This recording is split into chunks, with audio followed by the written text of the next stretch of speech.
ಅರ್ಥ ಆಯ್ತು. ಮಾವ, ಸ್ವಲ್ಪ ದಿನದಿಂದ ಒಂದು ಯೋಚನೆ ಬರ್ತಾ ಇದೆ, ನಿಮ್ಮ ಹತ್ರ ಹೇಳ್ಕೊಬೋದಾ? ಹೇಳಮ್ಮ. ಗಂಡಸು ಹೊರಗಡೆ ಕೆಲ್ಸಕ್ಕೆ ಹೋಗದೆ ಮನೆಯಲ್ಲೇ ಕೂತು ತಿನ್ನೋದು ಚೆನ್ನಾಗಿರಲ್ಲ ಅಲ್ವಾ?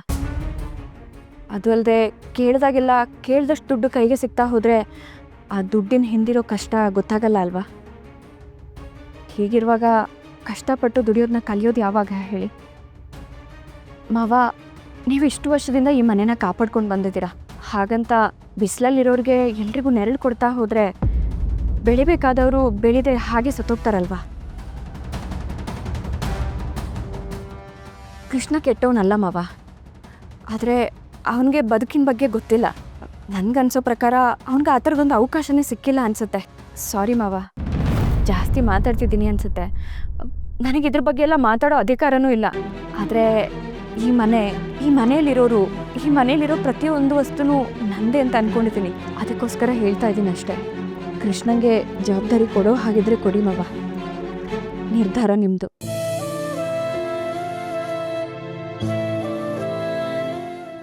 ಯಾರು ತನ್ನ ಸ್ವಂತ ಅಣ್ಣನ್ನ ಕೊಂದನೋ ಅವನ ಬಗ್ಗೆ ಈ ಹುಡುಗಿ ಇಷ್ಟೊಂದು ಕಾಳಜಿ ಇಟ್ಕೊಂಡಿದ್ದಾಳ. ನಿಜಕ್ಕೂ ಗ್ರೇಟ್.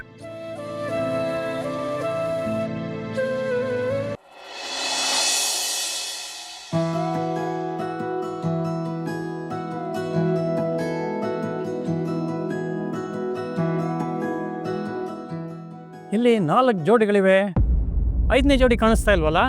ಸರ್, ಕೃಷ್ಣಾರಕ್ಕೂ ಇನ್ನೂ ಬಂದಿಲ್ಲ ಸರ್. ಓ, ಶೂಟಿಂಗ್ ಡಿಲೇ ಆಗಂಗಿಲ್ಲ. ಅವ್ರು ಇಂಟರ್ವ್ಯೂ ಬರಲಿಲ್ಲ ಅಂತಂದರೆ ಬೇರೆ ಜೋಡಿ ಹುಡುಕಿ. ಬ್ಯಾಕಪ್ ಲೀಸ್ಟ್ ಇದೆಯಲ್ಲ, ಅದ್ರಲ್ಲಿ ಯಾರು ಫ್ರೀ ಇದಾರೋ ಕರ್ಸ್ಕೊಳ್ಳಿ.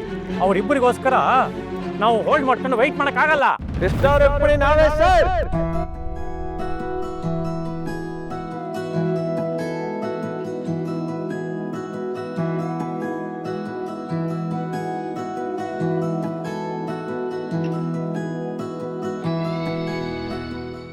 ಕರೆಕ್ಟ್ ಟೈಮಿಗೆ ಬಂದ್ರಿ, ಒಳ್ಳೇದಾಯ್ತು. ಬನ್ನಿ ಬನ್ನಿ. ಲವ್ ಯಾರಿಲ್ಲ? ಯಾರೂ ಇಲ್ಲ.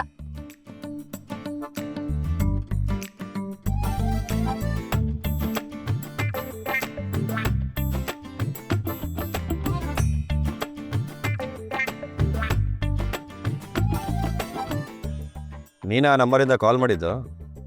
ನಾವು ಮಾಡಿದ್ರೆ ತಾವು ತೆಗಿಯಲ್ವಲ್ಲ. ನಾವು ಮಾಡ್ತಾನೂ ಇರಲಿಲ್ಲ, ಅದು ಬೇರೆ ಪ್ರಶ್ನೆ. ಅದಕ್ಕೆ ಹಾಗೆ ಮಾಡ್ತೀವಿ. ಏನು ಮ್ಯಾಟ್ರು? ಅದು ಜೋಡಿ ಶೋ ಅಲ್ಲಿ ಪಾರ್ಟಿಸಿಪೇಟ್ ಮಾಡಬೇಕು ಅಂತ ಡಿಸೈಡ್ ಮಾಡಿದ್ದೀನಿ.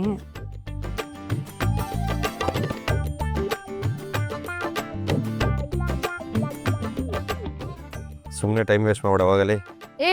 ನಿಜವಾಗ್ಲೂ ಹೇಳ್ತಾ ಇರೋದು. ಹೇಳ್ದೆ ತಾನೆ ನಾನು ಪಾರ್ಟಿಸಿಪೇಟ್ ಮಾಡಬೇಕು ಅಂತ. ರೆಸಾರ್ಟಲ್ಲಿ ಶೋ ಇದೆ. ಯಾಕೋ ಈ ಥರ ಮಾತಾಡ್ತಿದ್ಯಾ ಅಂದರೆ ಸೀರಿಯಸ್ ಆಗೇ ಇದೆಯಾ ಅನ್ಸುತ್ತೆ. ಅದಕ್ಕೆ ಏನಿದು ಸಡನ್ ಚೇಂಜು? ಆವಾಗಲೇ ಸ್ವಾಭಿಮಾನ ಅಭಿಮಾನ ಇದೆಲ್ಲ ಅದು ಇದು ಅಂತ ಏನೋ ಹೇಳ್ತಿದ್ದೆ. ಫಸ್ಟು ಕಂಡೀಷನ್ಸು, ಆಮೇಲೆ ಕ್ವೆಶನ್ಸ್ ಎಲ್ಲ. ಓಕೆ, ಹೇಳಪ್ಪ ಅದೇನು? 3 ದಿನ ಶೋ ನಡೆಯುತ್ತೆ. ಮುಗಿದ್ಮೇಲೆ ಮುಗ್ದಂಗೆ. ಆಮೇಲೆ ಲವ್ ಅದು ಇದು ಅಂತ ಡಂಗ್ ಡಚಾಕ್ ಮಾಡೋದು, ಸುಮ್ಮನೆ ಈ ಶೋನ ಕಾರಣ ಇಟ್ಕೊಂಡು ನನ್ನ ಹಿಂದೆ ಸುತ್ತೋದು, ನನ್ನ ಬೆನ್ನಿಂದ ಬೀಳೋದು, ಎಮೋಷ್ನಲ್ ಆಗಿ ಮಾತಾಡೋದು, ಇದೆಲ್ಲ ಮಾಡೋಂಗಿಲ್ಲ. ಹೇಳ್ಬಾರ್ದನ್ನು ಹೇಳೋದು, ಮಾಡಬಾರ್ದನ್ನು ಮಾಡೋದು, ಇದೆಲ್ಲ ಮಾಡೋಕ್ಕೆ ಅವಕಾಶ ಇಲ್ಲ. ಅಲ್ಲಿ ಏನು ನಾವು ಮಾಡ್ತೀವೋ ಅದೆಲ್ಲ ಆ್ಯಕ್ಟಿಂಗು, ಆಯಿತಾ? ದುಡ್ಡಿಗೋಸ್ಕರ ಗೆಲ್ಲೋಕ್ಕೋಸ್ಕರ ಅಷ್ಟೆ.